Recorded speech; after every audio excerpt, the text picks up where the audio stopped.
80, cuando conseguíamos la línea, se hacía Era un un parto. Hola asado. Mara, hola Marita, hola a todos que ya saludé, un segundo. Era un parto tener Sigan, teléfono de sigan línea. charlando, no pasa nada. Mira, pedir un teléfono te lo daban. Un departamento valía más si tenía teléfono, Claro, dice claro. llanamente. Y después apareció en el 86 el famoso plan de Gatel, que te vendían un millón de teléfonos nuevos, pero le habían bombeado a Entel para privatizarla. Terrible como la bombearon a la empresa. Y, le Buenísimo, bueno. sacaron todo el ingreso de las llamadas internacionales, que era todo en dólares. Tenía que comprar los equipos en dólares, pero los ingresos de las llamadas internacionales se los sacaron a Entel. Entonces no tenía plata para comprar los equipos, con lo cual el Bueno, servicio era malísimo, entonces se privatizó. don Jaime, vale, Buenas bueno, tardes desde Perú. hola Carmen, un segundo. De Voy a paso cerrar la busco otra cámara. cosa que puede venir muy bien y me doy tiempo si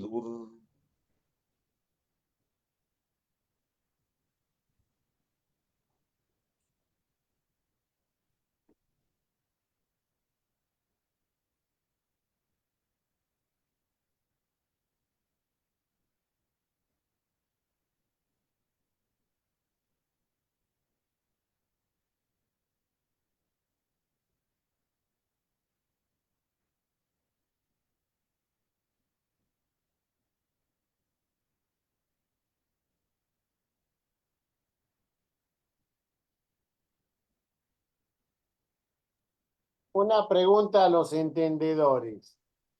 Si a uno le invitan a comer un asado, ¿vale que le sirvan patamuslo a la parrilla? Y depende, si Sí, es sí, vale, vale. mixto, si el Y asado es según mixto si han hecho asado de pollo es otra cosa. o un asado mixto.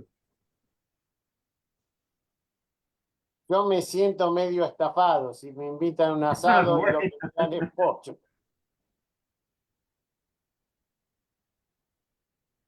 Pero solo el pollo era. No, había papa, morrón, eh, cebolla, eh, media parrilla era vegetal. Y el resto era patamuslo. Ah, Y no, si es un asado es de carne, no es de pollo. claro, o sea, podés hacer un asado de pollo exclusivamente, podés hacerlo mixto o podés hacer de carne sola. Y algunos le meten verdura porque hay gente que le gusta la verdura sola. Bueno, gente, a todos muy buenas noches. Bueno, Y bien, se agregó el amigo Uriel, el amigo Daniel, a Mara saludé, a Carmen que apareció con cámara y se borró, a Samsung que seguimos insistiendo, a todos muy buenas noches. En Mendoza todavía podemos decir buenas tardes, porque acá hay bastante luz. Gustavo, y acá está. Carmen está, sí, sí, sin cámara, pero está. Y así que, momento, que vuelvo acá.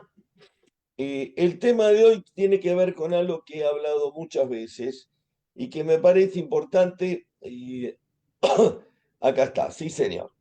Mes de Shvat, mes de renovación, superación y crecimiento, transformación a través de la conquista de nosotros mismos. Y vuelvo a algo que, primero, ¿qué significa el mes de Shvat? No importa qué significa el nombre, es el nombre de un mes, es como analizar qué significa marzo, abril, mayo, junio. Uno puede empezar con la etimología, que marzo viene de Marte, igual que martes, y podemos empezar a analizar que julio por Julio César, y no tiene importancia. No quiero entrar en la etimología de los nombres del calendario judío. Primero, porque muchos de esos nombres son babilónicos. y no tienen que ver con la etimología de la tradición judía. Viene del asirio y del babilónico. Y algunos otros provienen y están en el Tanaj, están en la Biblia hebrea, esos nombres. En el Tanaj, en la Biblia hebrea, la mayoría de los nombres de los meses son muy complejos. Primero, segundo, tercero, cuarto, quinto, sexto, séptimo, octavo, noveno, undécimo y duodécimo.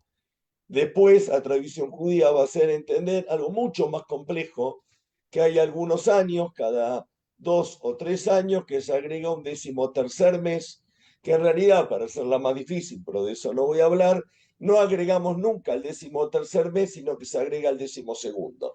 Pero esto es para hacerlo un poquito más difícil y complicado, pero es la verdad del asunto. ¿Por qué expliqué que se agrega el 12º? Porque el mes de Adar Bet está siempre, que es el mes de Adar. Porque siempre Purim cae un mes antes de Pesaj, que cae en el mes de Nisan. Cuando se agrega un mes de Adar, se agrega Adar 1, porque Adar 2, que es el mes donde está Purim, un mes antes de Pesaj, siempre está. Se agrega Adar 1 y no Adar 2. Pero puede sonar ridículo, puede sonar difícil, pero es así. Normalmente el calendario judío tiene 12 meses, cada 2/3 años, en un cálculo ya preestablecido. Cada ciclo de 19 años se agregan 7 años de 13, o sea que es cada 2/3. Y el que se agrega es Adar 1 y no Adar 2. Adar es el mes anterior a Nisan. Cuando hay 12 hay un solo Adar. Cuando hay 13 hay Adar 1 y Adar 2. Y que se agrega es Adar 1. Es así. Los meses, entonces, yo les voy a contar algo que suena simpático. Yo trabajé muchos años en un hogar de ancianos, el hogar de ancianos Adolfo Hirsch, los judíos en San Miguel. Y realmente aprendí mucho y siempre voy a decir que estoy y que voy a estar eternamente agradecido a la posibilidad de trabajo, de aprendizaje, de cariño, de amor, que pude vivir yo y pudieron vivir mis padres en mi experiencia de estar en el hogar de ancianos. Un hogar que queda, para los que no conocen Buenos Aires, a 30 kilómetros aproximadamente de la ciudad de Buenos Aires, en el Gran Buenos Aires, en una zona que es zona oeste, que es San Miguel, ¿sí? Que se llama San Miguel.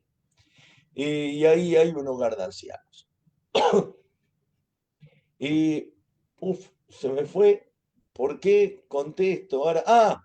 En el hogar de ancianos había una señora, había más de 200 o 250 habitantes del hogar.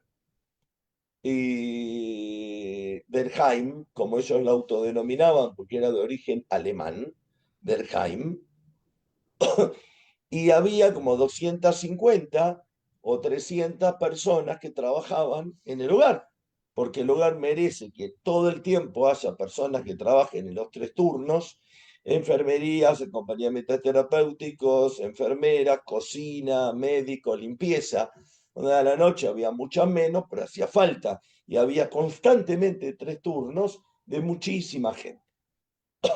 Y una de las empleadas que atendía el comedor, que servía la comida, que cocinaba, se llamaba Segunda, porque había la hermana menor de Segunda, adivinen cómo se llamaba, Tercera, y la que seguía cuarta y la otra quinta. Hasta donde entiendo, más allá del chiste muy viejo y conocido del padre que a una hija le pone María, a la segunda le pone María, a la tercera le pone María, a la cuarta le pone María, entonces viene Marita asombrada, dice, ¿y cómo las reconoces si a todas las llamás María? Y por el apellido. Todas tenían apellido diferente. En Escúchame, este caso, Fabián, sí, Eduardo. en Mendoza los Meschini están numerados: primo, segundo, terzo, cuarto, Bueno, quinto. los Meschini, cuento para los que no conocen, más allá de ser un apellido que Eduardo conoce, es una agencia de automóviles también. Por eso es que es más conocido, porque gente que tiene una agencia importante de automóviles, si no me equivoco, que te referís a estos, Eduardo. Y si no, son amigos, Sí. pero No, tal no, cual. sí. Me imagino que esta señora, que más allá del chiste, creo que era todo del mismo padre también y de la misma madre, y eran primero, segundo, tercero, cuarto, quinto. Vuelvo a decir, la mayor parte de los nombres que hoy reconocemos en el calendario judío son nombres que provienen de Babilonia. Con lo cual, para aquellos que no acostumbran a estudiar conmigo o no están hace 5 años diariamente o semanalmente estudiando conmigo, se van a asombrar. Para aquellos que están, es una obviedad. El judaísmo, cuando pasó por diferentes culturas, tomó de estas culturas muchísimo, dándole un perfil absolutamente judío, pero es imposible pensar que un judío argentino no coma asado, no haya sido gaucho, no le guste el fútbol, y el 29 no coma ñoquis, y no tome mate, porque es argentino. Ahora, el judío francés sea francesa y el judío marroquí es marroquí. Entonces, en cada época, en cada país y en cada cultura tomamos. Y uno de los filtros y constructores principales de la tradición judía, y esto no es malo y no hay que limpiarlo y no es un insulto, fue Babilonia. Fue Babilonia, el tamiz que los judíos pasamos, los 130 años de exilio forzado en Babilonia, desde el menos 586 hasta aproximadamente 444, 450, antes de la era común, hace 2500 años, 2600, 2500, fue muy grande y gran parte de lo que hoy llamamos judaísmo proviene de lo que el judaísmo pasó por el filtro babilónico. No es que somos babilonios, somos judíos, pero tomamos incalculable cantidad de costumbres y términos del mundo babilonio para transformarlo en valores propios. Por ejemplo, el abecedario hebreo. Como los judíos escribimos hoy hebreo y como se escribe hebreo hace 2400 años, el hebreo, lo que nosotros llamamos hebreo, por supuesto la grafía fue modificándose, es asirio, es babilonio, es el idioma babilónico, no el idioma, la escritura babilónica, la escritura babilónica, ¿sí?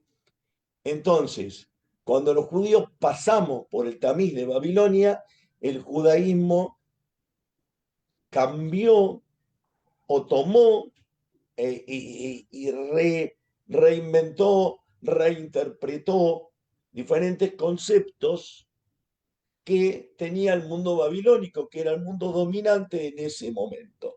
Los judíos, cuando pasamos por Berlín o por Nueva York o por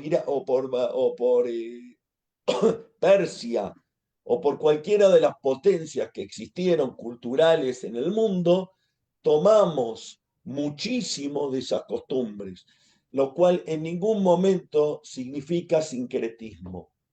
¿Qué significa? Significa sincretismo.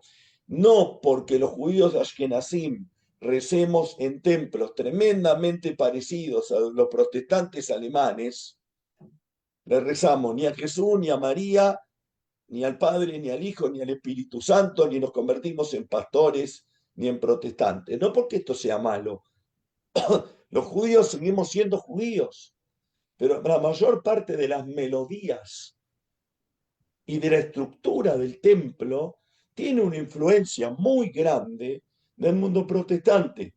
Y para los judíos sefaradim, que se creen más puros y más tradicionales, y que toda la tradición, un judío sefaradí se parece más a un musulmán de un país árabe en alguna estructura de rezo, de sinagoga, cúltica. Ahora, el judío ashkenazí y el judío sefaradí tienen groseramente las mismas leyes y uno se puede sentar a comer con el otro comida kasher y podemos rezar un 98% el mismo sidur y leemos la misma Torá y podemos tener la misma vida judía. Pero hay ciertas cosas en alguna época y por alguna cultura más importante, y en algunas épocas y por otras culturas menos importante. El choque con Babilonia es probablemente uno de los choques que el pueblo judío tiene más importante en su historia. Donde el judaísmo actual y el mundo judío rabínico, que tiene que ver con la identidad de ser judío, tiene que ver con ese choque con la cultura babilónica, después la griega, pero fundamentalmente la babilónica le da al judaísmo bastante del color que tiene hoy en día. Los meses del calendario judío que en la Torá no están, la enorme mayoría son de nombre babilónico. Elul, Tishrei, Heshvan, los nombres que después la tradición judía va a hacer un midrash, va a jugar con las palabras, le va a dar un sentido etimológico, y jugar es fantástico. Es como decir que Fabián es un nombre judío. Y empiezo a decir porque la F es tal cosa, la A es tal cosa, la B es tal cosa y el Ian es otra cosa. En realidad, Fabián es un nombre que tiene que ver con el sol. Un cuerno tiene que ver con el nombre judío. Igual que Roberto, Rebeca no, Jaime no, es un nombre judío, Eduardo no es un nombre judío, y no es ni bueno ni malo. Daniel sí. Entonces, los nombres, después que existen, le puedo hacer un dibujo y explicar algo hermoso, que es muy válido, pero con esto no convierto a el nombre Gumersinda en un nombre talmúdico o judío, bajo ningún punto de vista.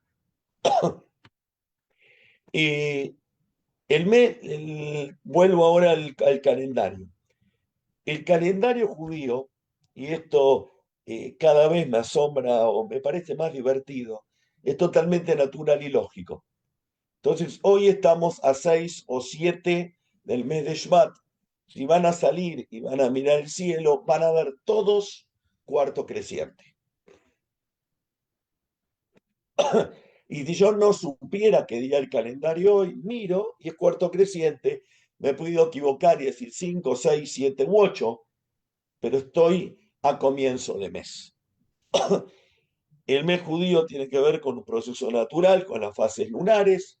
Otra vez, no hay luna, Rosh Hodesh. Cuarto creciente, 7. Luna llena, mediados de mes. Cuarto menguante, está última semana, y de vuelta terminó el mes. El mes de Shvat, o el concepto de renovación, tiene que ver, y esto creo que lo hablé la semana pasada, y si no, lo hablé el sábado pasado a la mañana. No lo tengo ahora de memoria presente.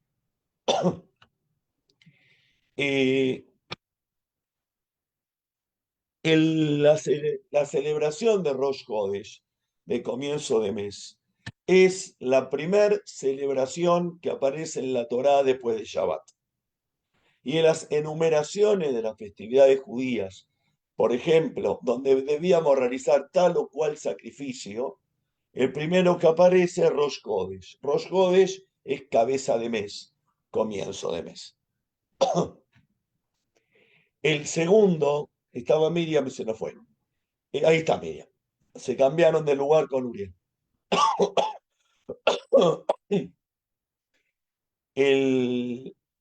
Es viejísimo Rosh Hodesh.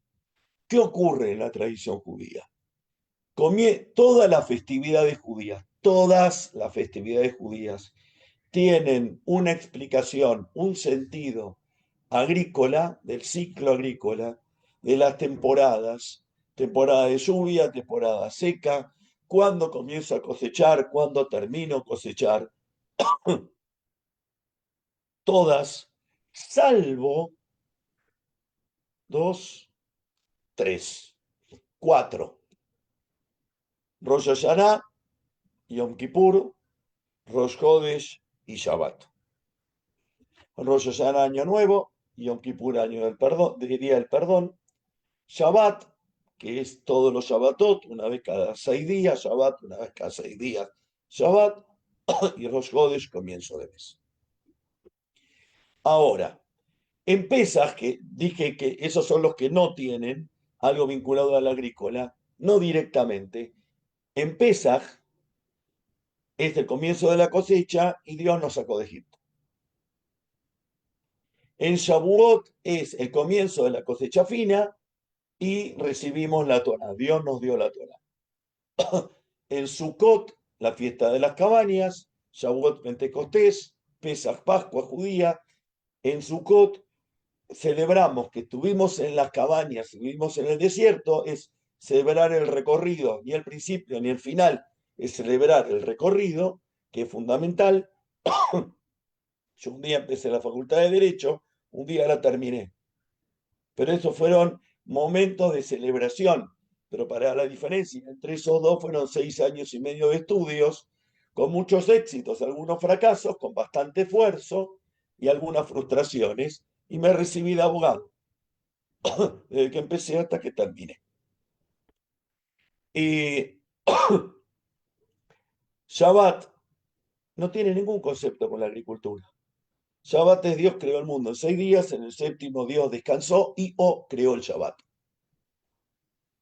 Viene la tradición judía y me dice, no, pará. Vos tenés que recordar el Shabbat, porque Dios creó el mundo y creó el Shabbat, o descansó en Shabbat, y porque Dios nos sacó de Egipto. ¿Cuál es el vínculo entre Shabbat y Egipto? Es otro día para hacerlo más largo, lo voy a resumir. Fuiste esclavo, ahora sos libre. Y la persona libre es la que no es esclavo ni del trabajo ni de nada, por eso está obligado a parar un día. Porque el único jefe que tenemos es Dios y no es otro hombre. Y no somos esclavos de nadie. Con lo cual, aunque suene repugnante la frase, el trabajo dignifica, santifica, el trabajo nos eleva como seres humanos. Suena repugnante porque estaba escrito en un lugar que es símbolo del peor odio, asesinato y repugnancia en la historia humana, que fue el trabajo libera, el trabajo dignifica, que es Auschwitz, pero la verdad que el trabajo dignifica. El uso es terrible de la frase, pero la frase es buenísima y no es de los nazis. Y entonces, si yo respeto Shabbat, valoro el trabajo, si yo valoro el trabajo, respeto Shabbat. Y como fui esclavo, tengo que entender el concepto de ser libre para un día dejar de ser esclavo de las cosas, del dinero, de las posesiones, de la televisión, del celular, de lo que fuera.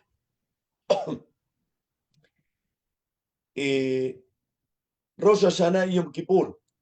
De acuerdo a la Torá, no es muy claro, la Torá no es clara. Yom Kippur habla así de un día de perdón, de ayuno, de infligirse a uno mismo algún tipo de sufrimiento o algo que la tradición entiende que es de ayuno. Vinitem et nafshoteihem, y afligiréis vuestras almas. Y Rosh Hashanah aparece como un día de estruendo, como un día de justicia. Rosh Hashanah y Kippur, la tradición judía los resignifica a los dos, donde el hombre tiene que perdonarse a sí mismo, que perdonar a Dios, entender que todo lo que hacemos está dentro de nuestros límites y mediocridad, pero que gracias a eso tengo la obligación de mejorar. Y tengo el compromiso conmigo mismo, con Dios, que me permite y me perdona volver a empezar. Y de alguna forma, lo que la tradición judía hace con estas dos fechas es una revolución absoluta en el concepto de libertad y responsabilidad. Y responsabilidad. Pero Rosh Hashanah y Kippur nada tiene que ver con el ciclo agrícola. Y a nivel histórico, nada trascendente pasó. Alguien me va a decir, en Yom Kippur, Moisés bajó con las segundas tablas, y hay una explicación talmúdica que le agrega un sentido al sentido del perdón, pero no recordamos un hecho histórico. A punto tal que cada rabino, y hay tradiciones que van a decir que Rosh Hashanah es el aniversario de la creación del mundo, no, es el aniversario de la creación del hombre, Y sin embargo, en la lectura de la Torá no se lee ni la creación del mundo ni la creación del hombre. Pero esto es para Rosh Hashanah Kippur. Y por último, Rosh Hodesh. Rosh Hodesh, la diferencia con todo lo anterior que hablé, es que no tiene ningún otro sentido que marcar el paso del tiempo. Repito, ningún otro sentido que marcar el paso del tiempo. ¿Qué le ocurrió al pueblo judío en Rosh Hodesh? Nada. ¿Qué recordamos históricamente en Rosh Hodesh? Nada. Pero entonces, ¿por qué celebramos Rosh Hodesh? Porque si yo no tuviera Rosh Hodesh, no puedo valorar las otras fiestas. Porque yo necesito contar el tiempo. Y necesito, como hombre libre, hombre responsable, saber qué días trabajo, qué días no. Es muy fácil esa cuenta, 6-1, 6-1. Así ya la tengo establecida groseramente, 6 Shabbat, 6 Shabbat. Pero encima agrego cuando no hay luna y cuando un tribunal decreta que es Rosh Hodesh, estoy hablando de la antigüedad, hace 2000 años ya está decretado y ya se sabe con antelación absoluta cuando Rosh Hodesh, cuando es comienzo de mes, otra vez pauto. Esperen que prendo el ventilador que me muero de calor. Esperen.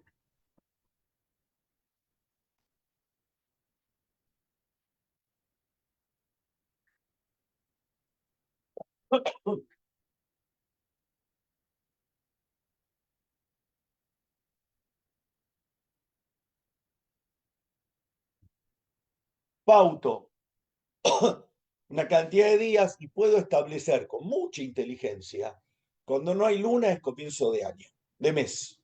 Y cuando hay luna llena estoy a medio de mes. Y vuelvo a repetir lo que dije, creo que el sábado pasado, casi todas las fiestas del mundo judío caen o el 1 o el 15. ¿Por qué? Porque son fáciles de determinar cuando no hay luna o cuando hay luna llena.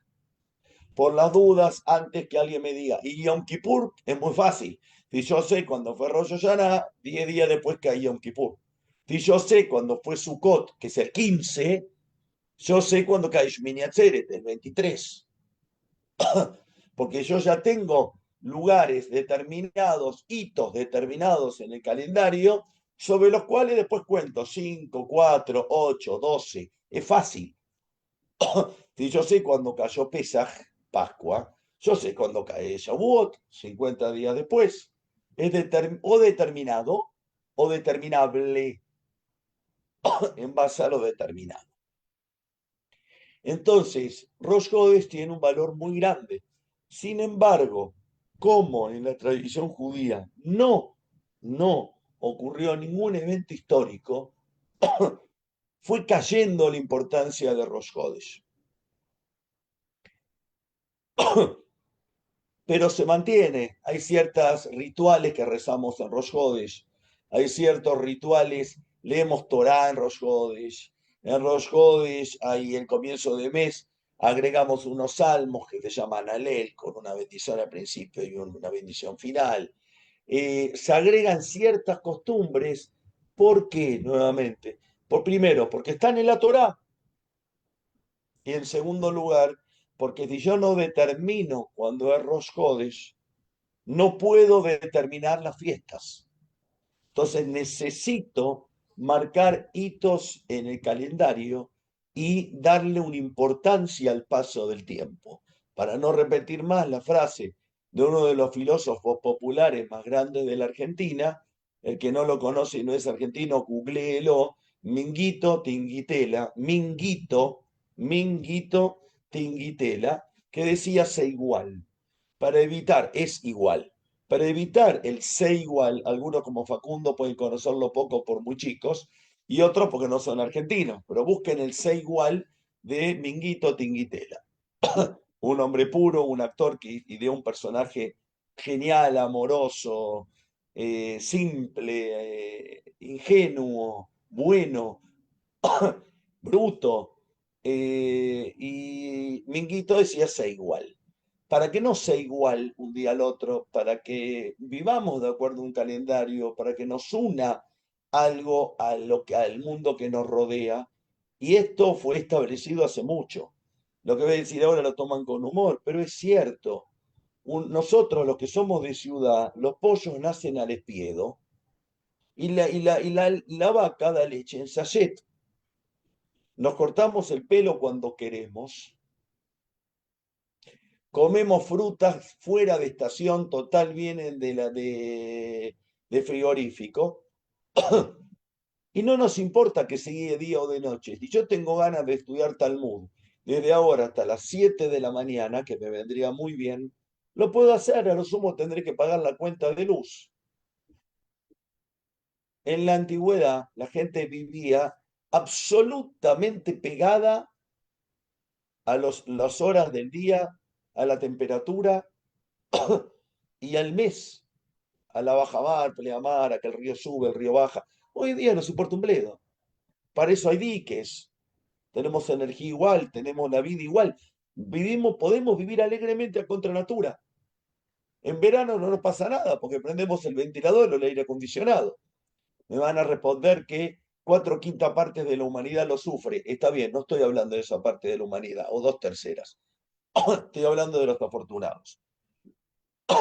Aún hoy, Rosh Hodesh me obliga a tener un vínculo con la naturaleza, a entender que la leche no viene tallet, y que las vacas no vienen en cuartos faenados en camiones que la cargan tipos que la cargan con gancho en el hombro. Las vacas primero nacen, después crecen, se alimentan y son animales. Me obliga a mantener un contacto con la naturaleza y a seguir un calendario y una lógica que tiene que ver con el universo y el mundo, que el hombre tiene la capacidad culturalmente de cambiar por completo. El hombre tiene la capacidad muy buena a veces y muy mala a veces de convertir un desierto en un vergel o de hacer pelota un vergel y convertirlo en un desierto. El hombre es casi el único o el único que puede, por cuestiones culturales o civilizatorias o decisiones, cambiar esencias de cosas. Incluso, de acuerdo al amigo Harari, vamos rumbo a algo que hasta ahora era intocable. Vamos rumbo a cambiar la propia esencia humana mediante el proyecto Genoma Humano, la interferencia en este proyecto y mediante la implantación que ya existe y está en muchas cosas es buenísima, de artefactos externos a nuestro cuerpo, que yo puedo llamar computadoras de forma burda, nanochips o lo que fuera, que nos convierte en algo intermedio diferente, pero el hombre que puede hasta alterar su propio ADN y no sabemos a dónde vamos. Lo que la tradición judía tiene, y no elaboro un juicio ético porque no lo conozco, entiendo que el hombre tiene que avanzar todo lo que pueda, con todos los riesgos que tiene. A priori es mi razonamiento, después habrá que hilar más fino. Y no lo sé hacer hoy. No lo tengo hoy. Cuando aparece, entonces voy a Rosh Hodesh, nos une a esto. Cuando comienza el mes, y voy a leer algo muy lindo, que lo leemos todos los Shabbatot anteriores al comienzo de mes, salvo el comienzo de Rosh Hashanah. El Shabbat anterior a Rosh Hashanah, año nuevo, que es comienzo de mes, el 1 de enero, ¿empieza un nuevo mes o empieza un nuevo año? Las dos. Rosh Hashanah empieza un nuevo mes y empieza un nuevo año. Salvo ese mes, nunca se lee, y voy a leer qué es lo que se lee el Shabbat anterior a Rosh Hodesh. Este es el posterior, ya pasó. Sea tu voluntad, Adonai, ahí lo tienen. El Shabbat que precede a Rosh Hodesh, acá debiera decir, salvo el que precede a Rosh Hodesh Tishrei, a Rosh Hashanah. Debiera decir eso. Sea tu voluntad, Adonai Dios nuestro, y de nuestros padres y de nuestras madres, agrego, renovar para nosotros el mes entrante, bendiciéndolo con el bien. Pedimos que el mes sea bueno. Otra vez no pedimos que sea feliz. No pedimos que nos riamos mucho. Pedimos que sea bueno. El concepto de bueno es mucho más profundo que feliz. Yo puedo estar enfermo y ser pobre y ser bueno. O puedo tener abundancia y tener salud y ser malo. Yo no estoy diciendo que no quiero la salud y la abundancia. quiero las dos, pero lo único que depende de nosotros es elegir el bien. Lo otro viene por añadidura, viene como consecuencia o viene porque sí. Concédenos, oh Dios, la vida y la paz, el bien y la bendición. Provéenos de nuestro sustento y consérvanos nuestra salud. Inspíranos la veneración a tu nombre y haznos rehuir el pecado. Concédenos, esperen que ponga un poquito más grande, ahí. Concédenos una vida digna y provéenos todas nuestras necesidades. Inspíranos el amor a tu Torá y torna en realidad los más nobles deseos de nuestro corazón. Amén. Sela, el que milagrosamente redimió a nuestros padres de la esclavitud de Egipto y les concedió la libertad, nos redima prontamente, reúnas a nuestros dispersos desde los confines de la tierra, restableciendo la armonía en Israel. Amén. El mes tanto empezará tal día.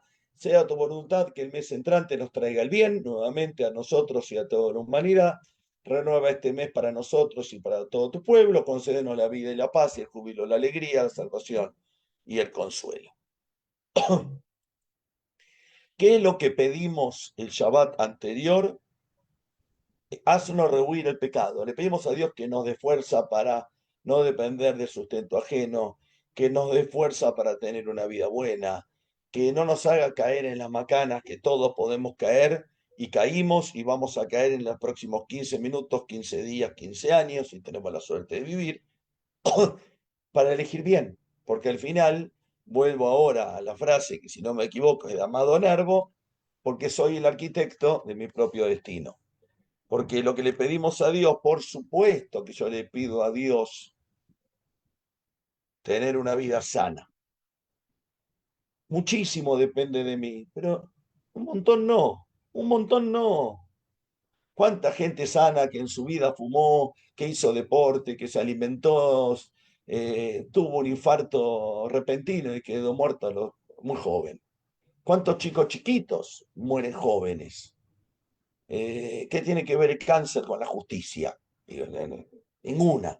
Alguien puede decir, sí, hay ciertas costumbres, una vida más sana, más relajada, disminuyen violentamente la posibilidad de, pero cuando vos ganás el sorteo, o perdés el sorteo, lo ganás o lo perdés, así has comprado una rifa o 150.000. Todos tenemos posibilidad.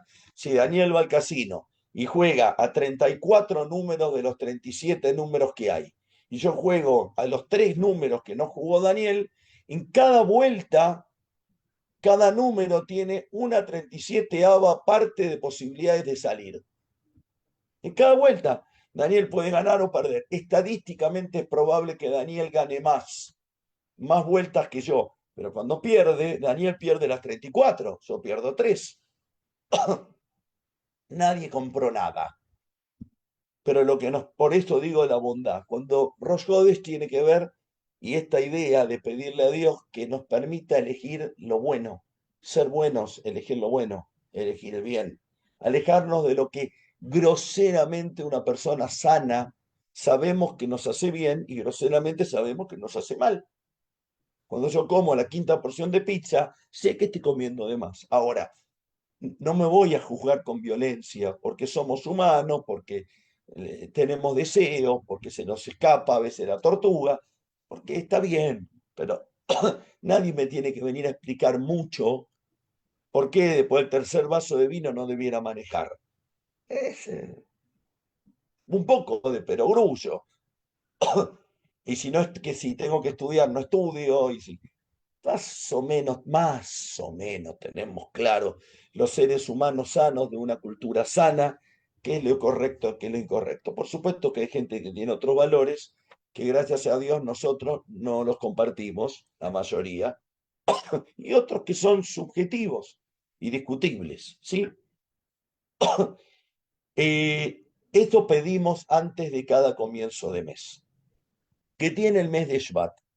Tiene algo muy lindo, que es la festividad de Tu Bishvat. Tu Bishvat, igual que tú, Beaf, no es tú de usted, de vos, del voseo, del vosotros, del usted, sino que tú en hebreo son el 9 y el 6, después, porque los judíos nos rascamos la oreja izquierda así. 9 y 6, ¿cuánto es? 15. Tu Be'af es el 15 de Af. Tu Bishvat es el 15 de Shvat. ¿Qué celebramos los judíos Tu Bishvat? Y aquí también celebramos lo que llamamos el Año Nuevo de los árboles. La forma más infantil de explicarlo es que le prendemos una velita a los árboles y le cantamos el feliz cumpleaños. Como esto suena muy tonto y no es cierto, pero tiene una verdad.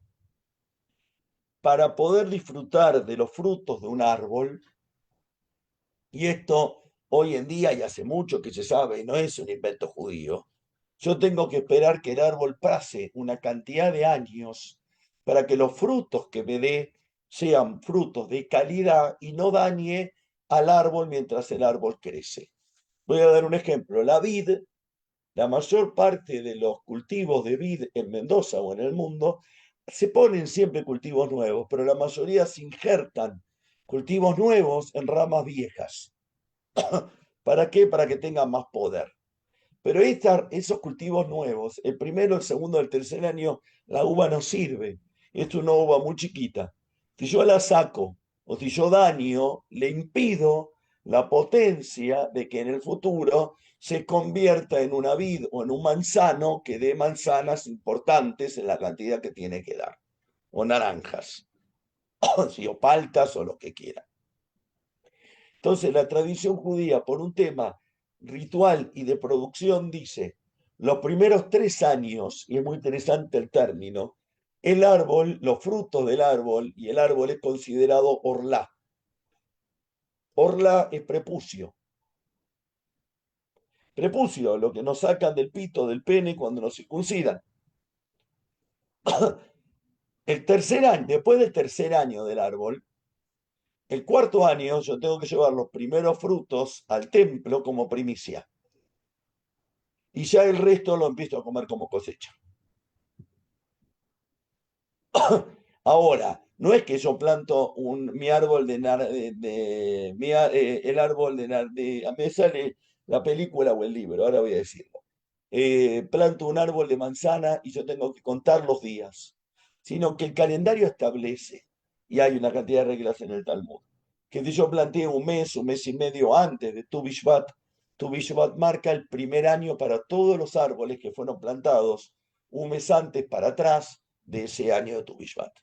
El segundo año marca el segundo año del árbol, el tercer año marca el tercer año del árbol, y ahí empieza el ciclo. Tu Bishvat originalmente estaba vinculado a los frutos que se llevaban agradecimiento al templo y a lo que se podía consumir y producir. Es un tipo de impuesto y de lógica de producción. Durante los últimos prácticamente, no todo, pero prácticamente 1850 años de historia judía, me voy a corregir, desde el año 70 hasta el año 1880, 1800 años, más o menos, a los judíos se nos tenía prohibido tener campos, tener cultivos, tener extensiones.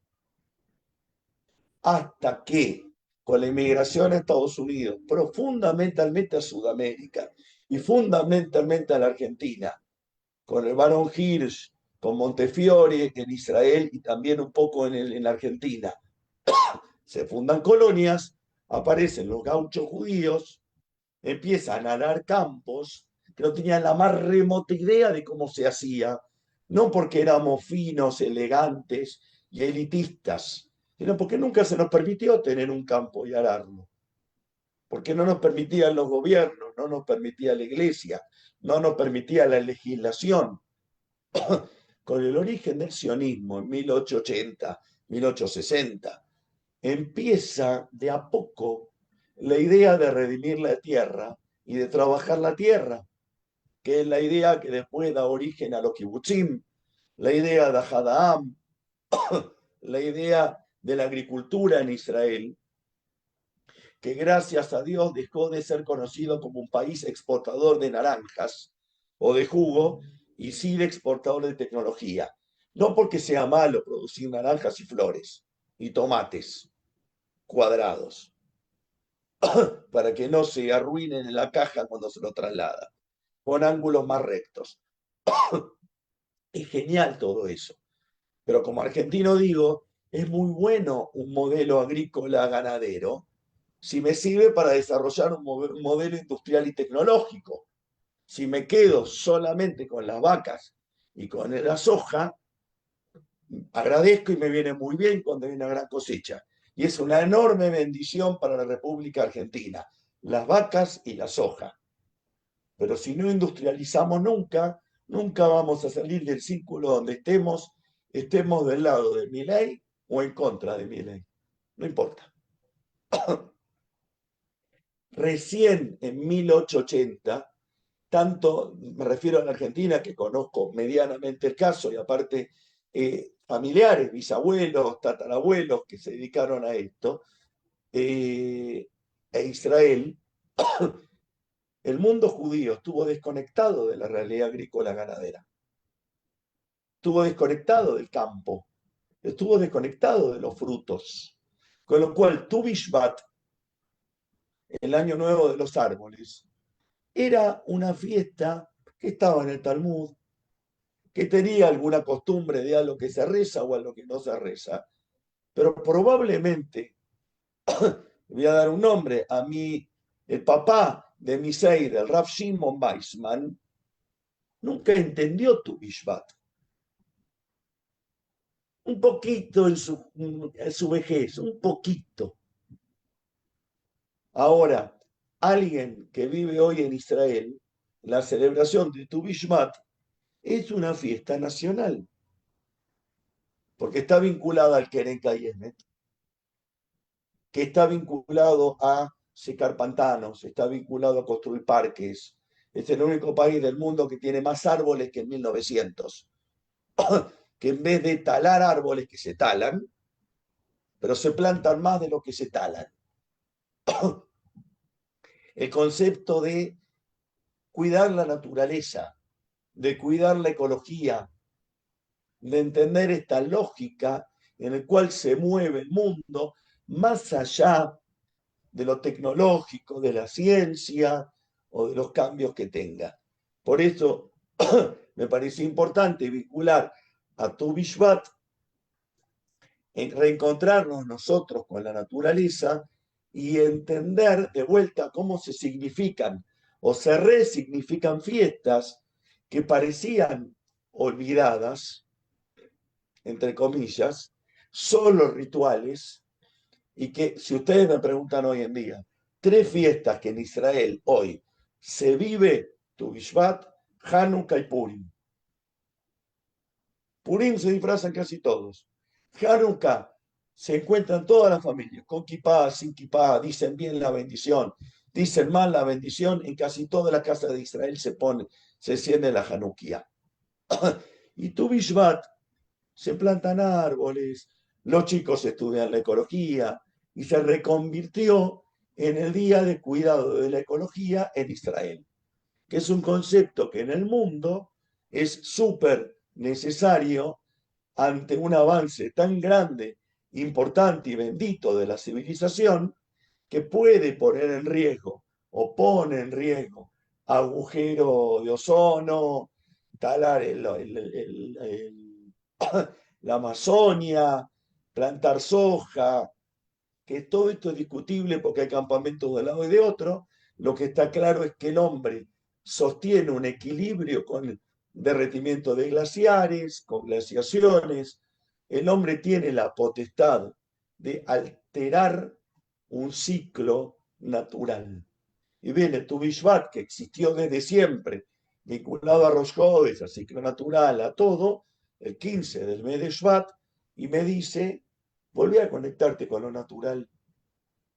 Recordá que como hombre sos responsable, no de vos poder disfrutar de la Amazonia, que dentro de 10.000 generaciones, que creo que es la nieta, Marita, que tu nieta que está ahí, pueda disfrutar de la Amazonia como lo hubiera disfrutado Simen, que en su vida fue a la Amazonia, porque no tuvo la posibilidad alguna de ir a ningún lado, fuera de haberse escapado y haber sobrevivido y haber armado la familia y haber seguido adelante. Entonces, ese es el valor de Tu Bishvat. Un segundo, acá veo las preguntas. Si Carmen, que está sin cámara. Sí, sí, por supuesto, hay diferentes conceptos, pero no es el tema que alguna vez voy a hablar. Hay diferentes modelos de lo que acá se llama hogar de ancianos. En Argentina también hay diferentes modelos que genéricamente metemos en el mismo paquete. Diferentes modelos hay. ¿De qué depende ser buenos? A ver, de cumplir los 10 mandamientos es un buen inicio, de ser honesto, de querer crecer, de perdonarse uno mismo, de muchas cosas, tal vez algún día hable de eso, y bueno, y mandar un abrazo grande. Esperen que miro quiénes están en Facebook. Acá, un momento, Fabián, déjame que agregue una cosita. todo lo que quieras. Ahora se van a plantar 1000 árboles en el sur del Líbano, en límite con Israel, debido a la destrucción por la guerra. Se va a aprovechar la fecha. Por supuesto. Y ninguno de nosotros tiene la potestad política y ninguno de nosotros sabe qué va a pasar. Pero lo mejor que puede pasar, Líbano, Gaza, Israel, Arabia Saudita, elijan a que quieran, es que todos nos dediquemos a plantar árboles juntos y vivamos en paz. Y que todos reconozcamos, voy a la pregunta de Gustavo, que todos,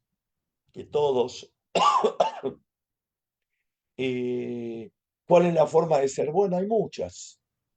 Y que imponer mi forma de creer, de entender la deidad, lo bueno, lo justo, e imponérsela a Jaime, esto me convierte en malo, aunque yo esté convencido que lo mío es bueno. Ahora, tiene que haber reglas básicas, y la regla básica tiene que ser el reconocimiento del otro, de la fe del otro, de la verdad del otro, ¿sí? De lo que el otro cree, en tanto en cuanto a mí no me afecte, en el sentido más amplio. Porque a mí me puede afectar que un tipo fume al aire libre a 300 metros mío, no me afecta. A mí me puede afectar que alguien opine que es mejor el socialismo que el capitalismo. Eso no cambia mi vida. Hablo de afectar valores centrales de la vida. Eso es lo que me hace bueno o malo. Bueno, acá está Víctor Couto, que le mando un beso, y Rubén, que nos ve desde Chile. A todos, el momento que acá, chicos, Facebook. Un abrazo enorme. Hoy de vuelta, no agrandé mi imagen, háganmelo acordar.